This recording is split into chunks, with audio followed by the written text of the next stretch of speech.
Selamat pagi, teman-teman yang terkasih. Bagaimana kabarnya? Semoga selalu dalam berkat kasih Tuhan. Hari ini kita bersyukur karena bersama-sama merayakan Hari Raya Pentakosta. Kita tahu bahwa ini adalah peristiwa turunnya Roh Kudus kepada para murid Yesus. Pada kesempatan ini, saya akan sedikit memberikan renungan dari bacaan yang sudah kita dengarkan tadi. Nah, dalam konteks Perjanjian Lama, Pentakosta merupakan satu dari 3 hari raya umat Yahudi. 2 yang lainnya adalah Paskah dan Pondok Daun, yang mewajibkan semua orang laki-laki berziarah ke Yerusalem. Nah, Hari Raya Pentakosta dikenang sebagai hari pengucapan syukur atas pembebasan dari perbudakan Mesir bagi umat Israel.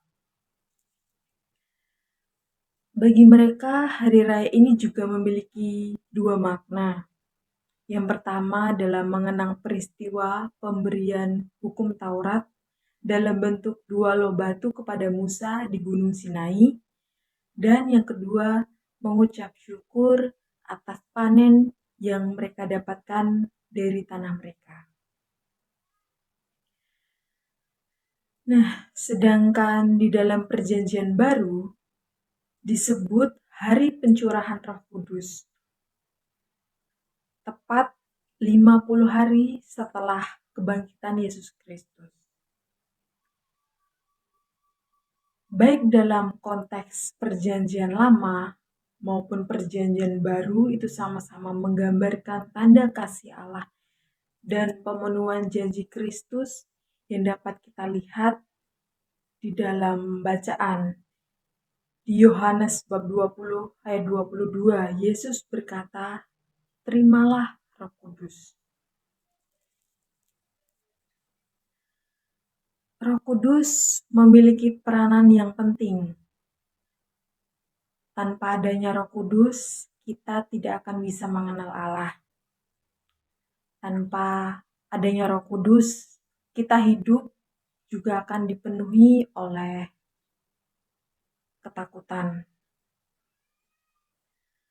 Kemudian dituliskan pada Kisah Para Rasul, pada saat itu semua orang berkumpul murid-murid Yesus di tempat.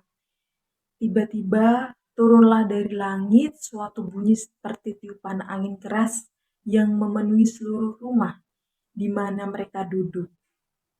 Dan tampaklah kepada mereka lidah-lidah seperti nyala api yang bertebaran dan hinggap pada mereka masing-masing.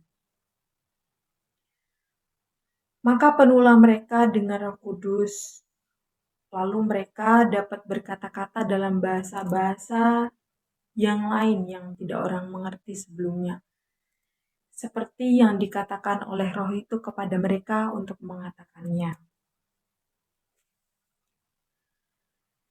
Nah, turunnya Roh Kudus yang disimbolkan dengan api menjadi tanda bahwa Allah berkenan hadir dan tinggal di antara para murid. Sementara itu, kemampuan murid-murid untuk berkata-kata dalam bahasa lain menjadi tanda bahwa Roh Kudus yang memampukan mereka untuk memberitakan Injil kepada segala bangsa.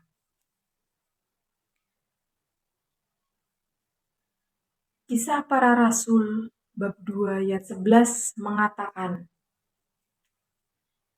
"Kita mendengar mereka berkata dalam bahasa kita sendiri tentang perbuatan-perbuatan besar yang dilakukan Allah."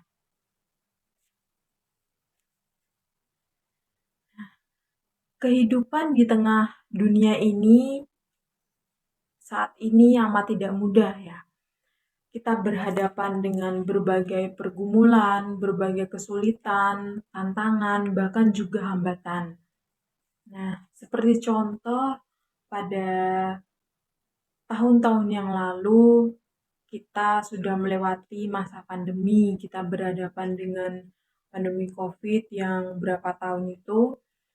Nah, di dalam kesulitan-kesulitan dalam pandemi itu kita meyakini bahwa kehadiran Roh Kudus menguatkan, memampukan kita untuk melaluinya, walaupun dengan eh, hambatan-hambatan seperti kita ke gereja itu susah, kita harus melewati eh, misa secara online, kemudian banyak juga sekolah-sekolah yang melaksanakan kegiatan online sehingga siswa juga kurang bisa untuk efektif dalam belajar. Hambatannya juga jaringan yang tidak semua jaringan itu merata dan bagus. Nah, kekuatan Roh Kudus pada saat kita dapat melalui pandemi itu memberikan kesegaran bagi hidup manusia yang saat pandemi itu tengah berada di dalam kesulitan selama beberapa tahun itu. Di dalam dewasa ini juga memang kita hidup di dalam masyarakat yang beraneka ragam. Dan tidak semua orang itu beragama sama seperti kita, beragama Katolik. Dan tidak semua orang meyakini Kristus sebagai penyelamat. Bagaimana kita sebagai kaum muda dapat menjadi pewarta di tengah-tengah masyarakat yang beraneka ragam agama, suku, bangsa. Nah, salah satu contoh yang bisa kita lakukan dengan mencerminkan setiap tindakan, sikap, dan perkataan kita. Itu adalah salah satu kekuatan untuk menjadi saksi Kristus seperti yang dilakukan para murid Yesus dan menebarkan ajaran cinta kasih seperti yang sudah dicontohkan oleh Yesus sendiri. Nah, yang mau saya katakan adalah mari kita sebagai kaum muda kita dapat seperti murid-murid Yesus yang memiliki karakter kasih yang sudah dicontohkan oleh Tuhan Yesus sendiri. Kasih dalam bentuk sehari-hari, sapaan, senyuman yang tulus kepada sesama kita. Kasih dalam bentuk bantuan, pertolongan bagi yang kesulitan. Kasih dalam bentuk maaf dan pengampunan bagi sesama.